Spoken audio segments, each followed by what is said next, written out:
Ce matin-là, comme chaque semaine, Dylan et Mathias font de la musique avec un orgue sensoriel. Voilà, grand. À l'aide de pads et d'un rouleau, ils jouent sur le rythme.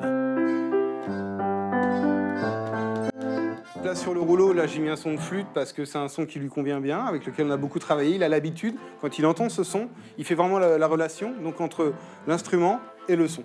Et ça c'est hyper important.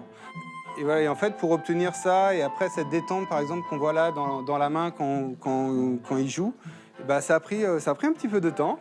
Mais franchement, je suis hyper content parce que Dylan il progresse régulièrement, il prend beaucoup de plaisir à venir.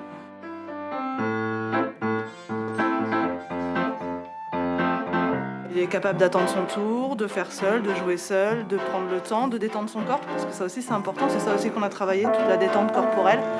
Petites avancées et grandes victoires rythment donc les cours de François Xavier.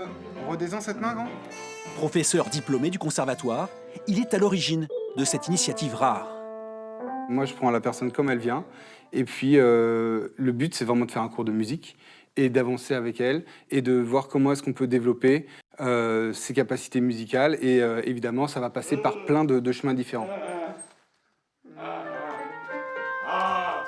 Dylan, par exemple, il joue quasiment tout le cours. Et c'est énorme comme temps de concentration. Donc c'est pour ça que voilà, la Mathias, on peut voir qu'il y a des moments où il va se reposer parce que c'est trop long. Et il y a des moments où il va se remettre à jouer, tout ça. Et il y a des temps de pause et des temps d'activité, en fait, simplement. Il y a 6 ans, le handicap a fait son entrée au conservatoire de Poitiers. Une institution parfois encore accrochée à son image élitiste. Écoutez la basse et la batterie. Même jour, même endroit, avec d'autres élèves. Araz, Kanjoura et Karamba souffrent de retard mental. Depuis plusieurs mois, ils travaillent sur un rap Vous écoutez le piano aussi ? avec succès. Ça permet donc de développer la créativité.